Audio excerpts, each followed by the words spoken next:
Black and yellow, black and yellow, black and yellow, black and yellow. You know what it is. Black and yellow, black and yellow, black and yellow. That's what I'm wearing right now is black and yellow. It's a good look. The yellow is supposed to make me look more tan. Not that matters. It's not about looking tan, you know. It's about the energy. Sure. Hello, Patreon people. What's going on with everybody? I hope you're well. Oh boy. New podcast episode. This is pretty great. We're on episode 11. We just hit 10,000 downloads, according to the Buzzsprout analytics. So I don't really know what that means other than people are listening, which is pretty exciting, honestly. Like, it's pretty neat that people are actually listening, because I always wanted to have a podcast. I think I talked about this before. I was always so interested in having a podcast, but now here I am doing it with you guys, helping me out. And that, I just appreciate that so much. This hat is hurting my head. I think I'm going to flip it back around the other way. Now you can see the Baby Gay logo. Check out the merch site, babygaymerch.com. Oh, you guys already know about the merch site. Never mind. All right, let's get to it. I don't have a ton of time. So let's do some podcasting, huh? Maybe. I gotta sit up straighter. Okay. Clear my throat every time. Hello, everybody. Welcome back to another episode of Education 101. I'm your host, Kate, and I'm happy to have you here. Cue intro music. Doom, doom, doom. It's very exciting music. I'm still working on getting like an intro for the video portion. If you want to watch these episodes, they are filmed. They are available to my Patreon subscribers. Big shout out right now to my Patreon subscribers. Thank you so much for your support. Really appreciate you guys being there for me, and all your feedback, criticisms, constructive comments. I appreciate all of it. So thank you for that. That's one way. If you're looking for a way to support me, that's the best way to do it right now. This podcast currently is not monetized. Mostly because I don't know how to get started doing that. So yeah, cool. But thank you to my Patreon people for the support. If you like the hat, Baby Gay merch hat, man, that's a loud truck. Guy's leaving. Babygaymerch.com. Can pick up a t-shirt, a hat, a beanie. I should make Education 101 t-shirts. Stay tuned for those. I'll let you know when they're available. Anyway, let's see. Is there anything to update you guys on this week? I'm going to launch my booking site thing for tattoos. So if you're in Utah, or if you're not in Utah, you want to fly in and get a tattoo, hang out with me for a little while, get a cool tattoo, sweet. I'll be posting that on my Instagram and on the TikTok. I'll do a little video so people know what the process is. But basically, you just pick an appointment slot, a small tattoo, medium, large, half day, whatever you want. So keep an eye out for that. That's exciting. I accomplished something this week. You know, it's the little things. I've felt very, very, very stuck recently. So we're taking little steps forward. Still need to set up the LLC. I need to make business cards now too. Jeez, the to-do list is incredibly long. I'll probably go through and revamp my to-do list again. So that's exciting. Anyway, I hope you guys have had an awesome week. I hope last week was great for you. I hope you're excited for things going on this week. Thank you for tuning in to another episode. Thank you again for your messages.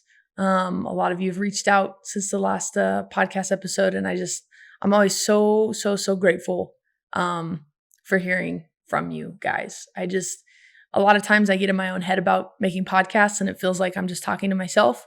And so getting messages from you all is kind of the thing that I'm like, okay, there are people that like this is actually helpful and useful and good, and it's a positive thing.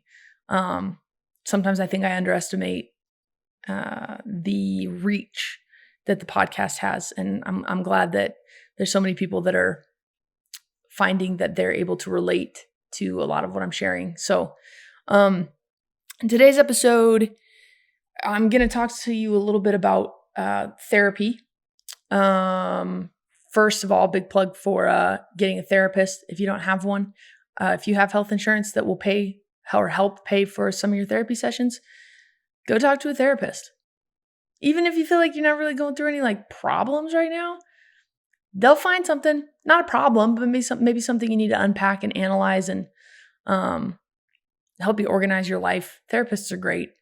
If you're dealing with some mental health issues right now, find a therapist. Find a therapist that you can vibe with, because there are good therapists and bad therapists. I worked in residential treatment. I have a lot of friends who are therapists. Sorry, I laugh at that. I have a lot of friends who are therapists, and they will tell you also that there are good therapists and there are not good therapists. So if you start a therapy session, give it a couple sessions. If you're not vibing, if you feel like it's not going to work out, find somebody else. You don't have to stick with the first therapist that comes your way, okay? Anyway, big plug for therapy. I grew up in the era of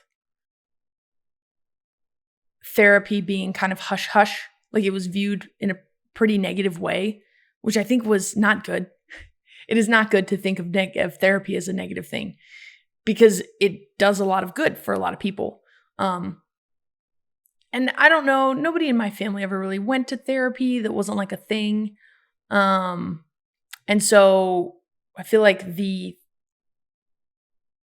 perception of people going to therapy was always like, oh, they have some problem that they like need to deal with. And like, yeah, duh. We all have problems that we need to deal with. We all should be in therapy. Like, of course.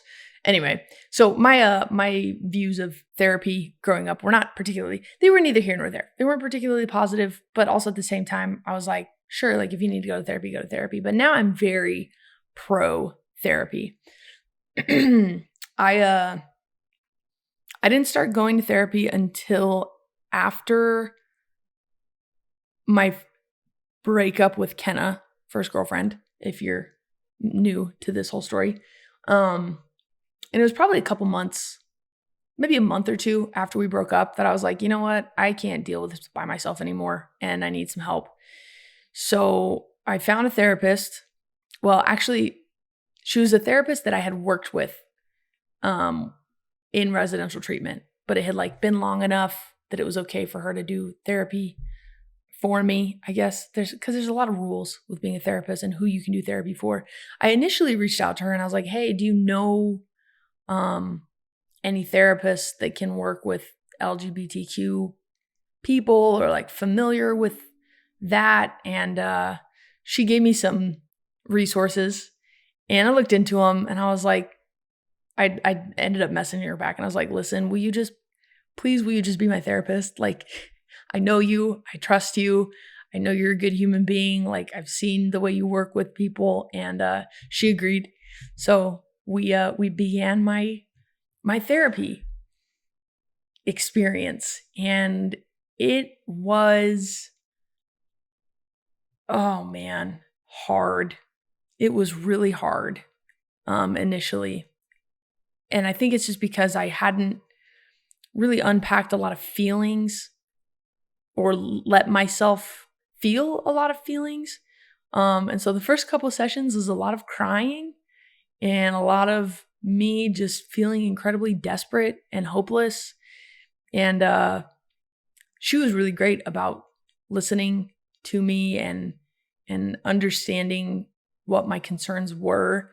Because at the time, at this point, I had kind of determined that I was going to date women. At least that's kind of the way that I was leaning was, I'm just going to date women. I don't need to date men anymore. So it's not the same. And so she was kind of there for that. She knew that I was in a place where I knew that I was gay.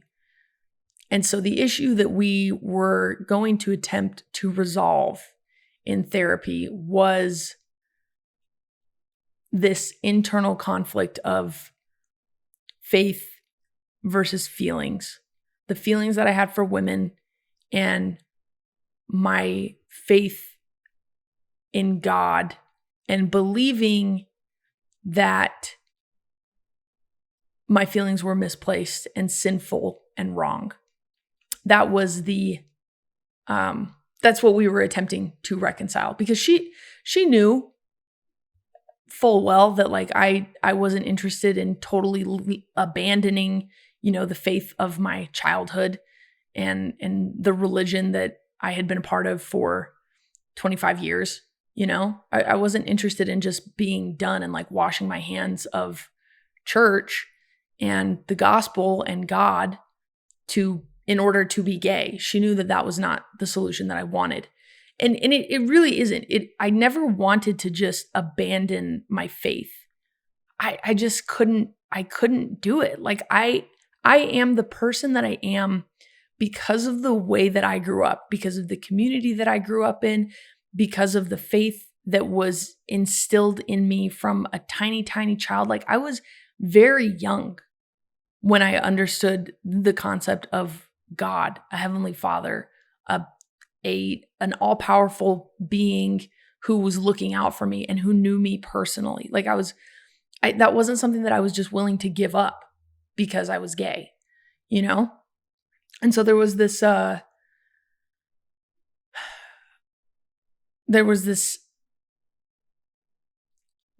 knew that there had to be a solution, and the solution ultimately I feel like was me just acknowledging that, spoiler alert, here's the end of the podcast. The whole point of this story is nobody gets to dictate what your relationship with God looks like, period. Which I think is ultimately the conclusion that I came to. But I wanted to walk you guys through some of my therapy sessions. I took some notes.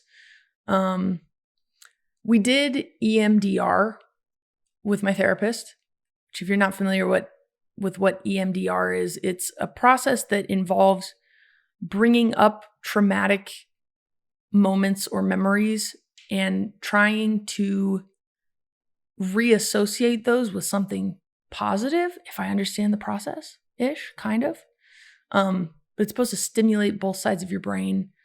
Like I always had these little pods in my hands that would vibrate alternatingly, like they would alternate. So it would vibrate in my right hand and then in my left hand, my right hand and then in my left hand, like slowly. And as we would talk about some of the things that I had experienced, and as I would visualize, I'm a very visual person, as I would visualize these conversations, essentially is what it turned into. A huge part of my therapeutic process was recognizing that there is a part of me that wants to keep me safe. And it's the part of me that is defensive and focused on self-preservation and focused on me not being ostracized from a group. And I think we all kind of have that inside of us, right? In my case, mine was very, very tied to spiritual things as well. And so this part of me, this identity that I had, that this was the part of me that that told me to sweep all of my feelings in high school under the rug and to ignore, the idea of like, well, maybe I'm gay. That was that part of me. That part of me was like, no, hush, hush, don't talk about it. This is not a good time. Like, that's not going to be good for you. Tuck that away in the closet. Like, it's not time yet. You're not ready for that. And it was like a self-preservation tactic, because if I would have come out in high school, oh my gosh, that would have been something else. So part of what we did in therapy, let me open my journal here, because I was taking, like I said, I was writing some notes and some thoughts about this episode.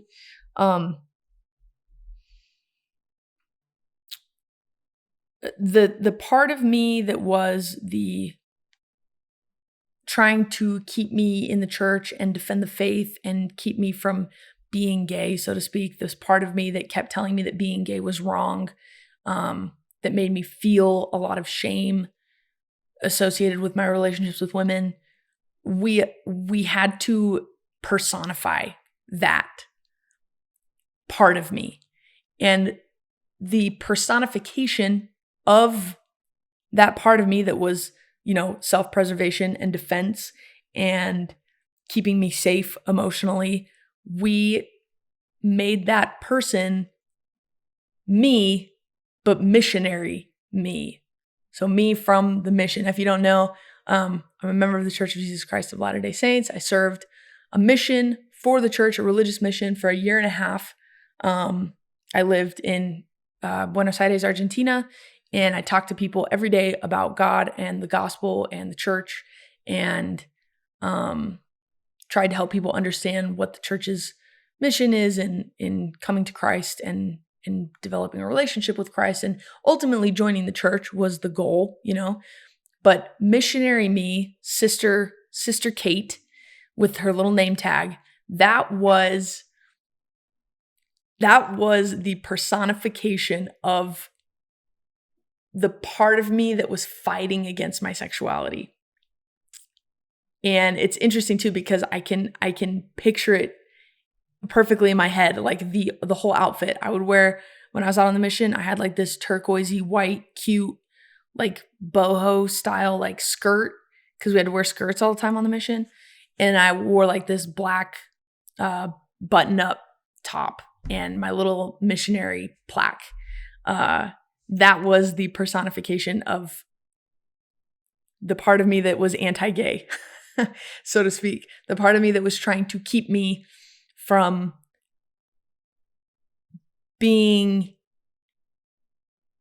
cast off from the presence of God, essentially, because that's what it was. I mean, there was a part of me that was like, man, I'm going to go to hell for this. And, but at the same time, the part of me that was like, you're going to go to hell for this, was fighting against the part of me that was like, but this doesn't feel sinful and wrong. It doesn't feel like it's the worst thing that a person could be doing. To love somebody doesn't feel sinful or like Satan is controlling me with this, because that's like, right, that's the thing, is like, they're like, well, the feelings, like, it's not a sin to feel the feelings, but to act on them, like, that's just a temptation that you have to overcome. That's like the whole thing that they push on Christian LGBTQ members of a lot of churches. Not any churches. There are some non-denominational churches that are very affirming.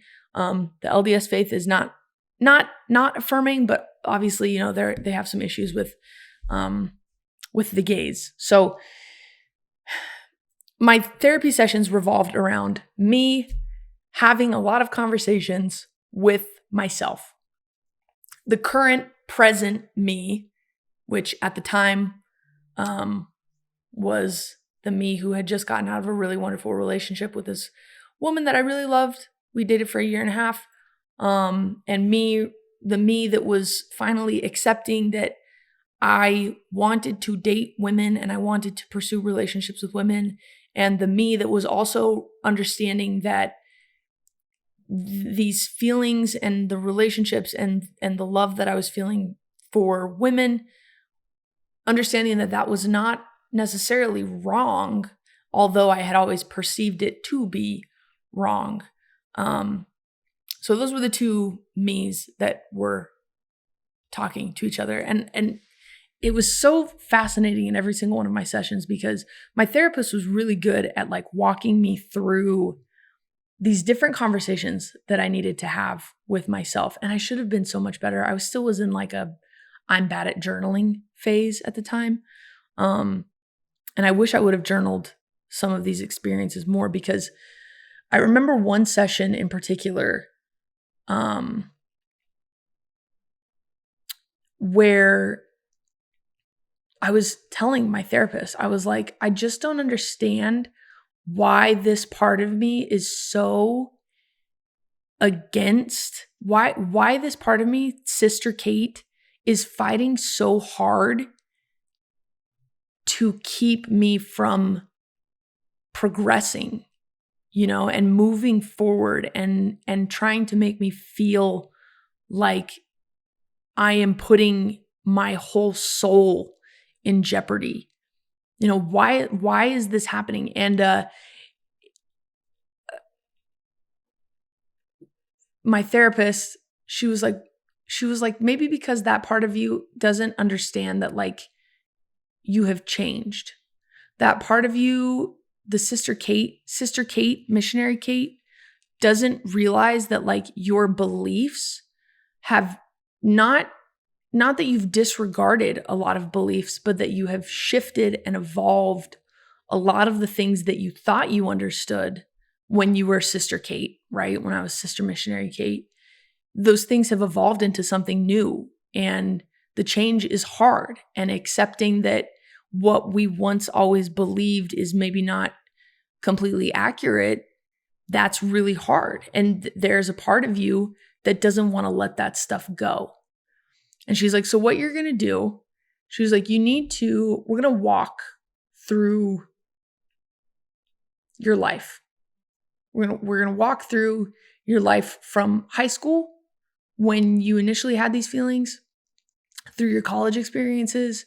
We're going to walk through your mission, and we're going to walk through the last few years of you coming back from the mission and trying to do everything the right way and doing everything that you thought was correct. And then we're going to walk through this relationship that you had with Kenna and the feelings that you had and where you're at now, and recognizing that, things are not as bad as Sister Kate maybe thinks that they are. And I remember this EMDR session because it was just so I can still see it. Like it is burned in my brain, this session, because I remember Sister Kate and I in our sessions. I sound like a crazy person. Maybe I am a crazy person. Sister Kate and I, our conversations always happened on the top of a mountain, because that's where I find a lot of peace and calm and quiet. It's where I do a lot of my really good thinking.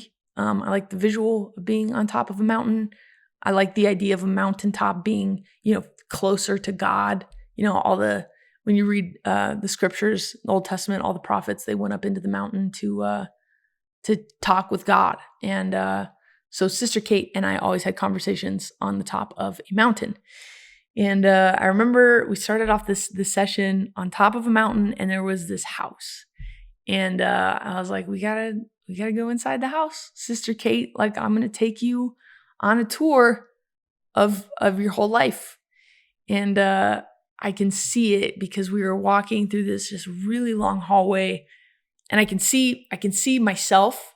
It's interesting because I can see it from the perspective of present me, and I can see it from the perspective of Sister Kate, and then I can see it as like a third party observer, where I can see both of us like walking down this hall. And there were just so many pictures and memories like hung up on the walls. And I was going through and I was like showing Sister Kate like this part of me that was unwilling to accept my sexuality or recognize that I could possibly, be gay and still have a relationship with God. That part of me, I was walking through my life and all these memories and all these things that had happened, and these little instances of feelings or emotions or attraction that I felt. And a lot of it was like, it was really healing, because a lot of it was like, Sister Kate, like when we were in high school and this incident happened, like you were there for me to like keep me safe, and like you did your job, and like thank you for that. A lot of it was like expressing gratitude to that part of me, which is a weird thing also, but like it was thanking that part of me for keeping me safe at a time when coming out would have been really not good. Because of where I was at. I had no idea what life was about at the time. And so trying to tackle those feelings of, well, maybe I'm gay, would have destroyed me. And so a lot of it was, I was walking Sister Kate through and just being like, look, I needed you then to keep me safe. And you did that. Like you did that job. This part of me that was defensive and focused on self-preservation, like you kept me safe. And like, then we went to college, and this is what happened then. And then we went on the mission, and like, you remember the mission because we just like thrived on the mission. It was amazing. It was an incredible experience that we had, and it was wonderful, and it was eye-opening, and it was challenging, and we grew and we learned so much, and we became so much more confident in our relationship with God and our relationship with Christ. And we were able to develop this spirituality and this spiritual connection with our Creator. And it was a beautiful, beautiful time of life. So we're like walking through, and I'm seeing all of these little snapshot memories of me and my companions and people that I taught. And then it was post-mission, and we keep walking down this really long hall of all these photos. And like, I'm seeing myself teaching like gospel doctrine, coming home and like teaching new missionaries who were about to go out into the mission field, and talking to them about the challenges that existed, and that it wasn't an easy thing, and walking Sister Kate through all of this evolution and all of this change, and then getting to this point to where I started dating Kenna, and walking Sister Kate through that relationship and the emotions that I had, and this consistent internal battle. And it was me letting that part of myself know, the self-defense part, the self-preservation part, this part of me that was trying to keep me safe. We walked through that hall, and I was able to tell myself, essentially, that like, you don't have to do that anymore. I know that you feel like this is your job. Like, it's your job to keep me protected and to keep me, on the straight and narrow, so to speak. And it's your job to keep me from losing my soul. But like, look at where I am. Like, look at this conflict and the struggles that I'm going through. Like, you think that I'm trying to move away from God, right? But that's not what's happening. You think I'm losing my soul because I am pursuing these relationships with women, but like, that's not what's happening. Like,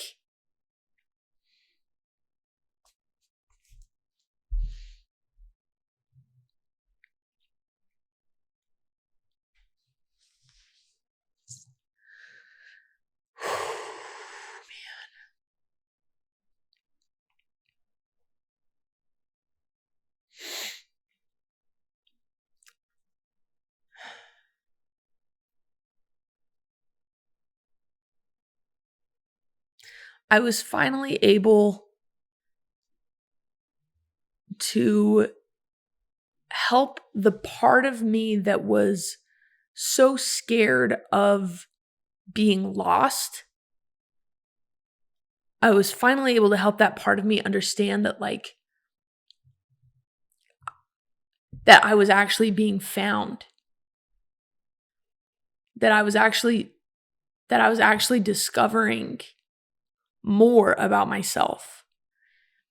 And that I was doing that while also maintaining a relationship with God. It was an amazing therapy session. And I remember we got to the end of this hallway, and there was just this hug, and it was like me just hugging it out. And that's kind of when the internal conflict really started to subside. I was recognizing that there was a part of me that needed to keep me safe with the knowledge that it had and the beliefs that I had in the past. And that wasn't the case anymore. I didn't need that part of me to be the defender and try to keep my soul from going to hell, because that wasn't going to happen. My soul wasn't going to burn in hell for being gay, And my therapist had me reassign that part of me, the self-defense, the keep me safe part. Because like, you need to give yourself different jobs, right? These parts of you. So Sister Kate became the protector of my heart and the not getting involved in relationships too quickly. That was Sister Kate's task after we finally convinced her that I wasn't going to burn in hell for being gay. But that was just a small part of my therapy journey that I wanted to share with you guys.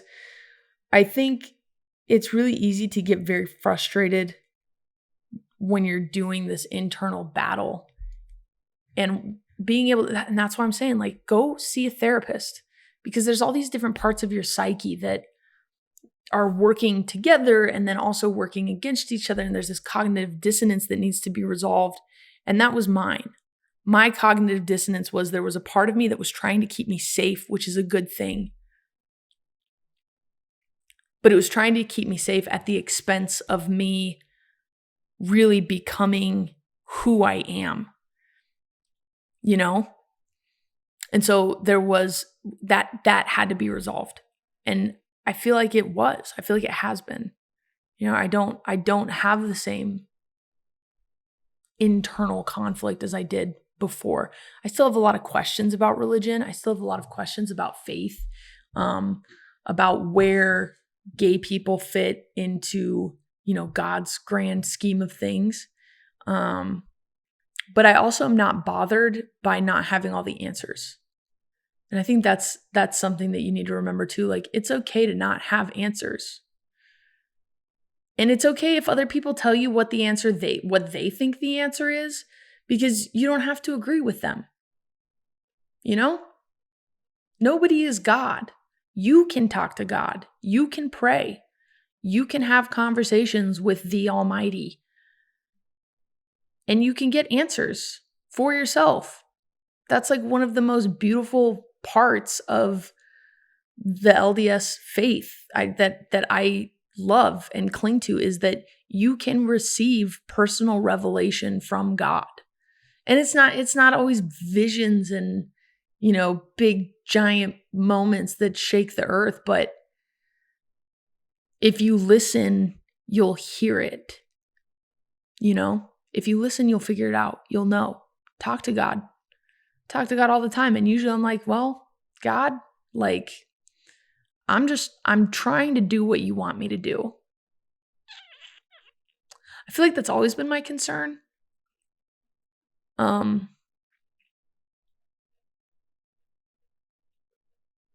There's a part of me that's afraid that I am not going to know what my purpose is.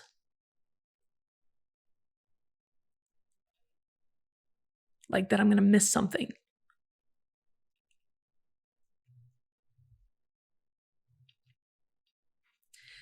And I really don't want to miss anything. I don't want to miss out, you know? If God needs me to do something, I want to be there to accomplish it.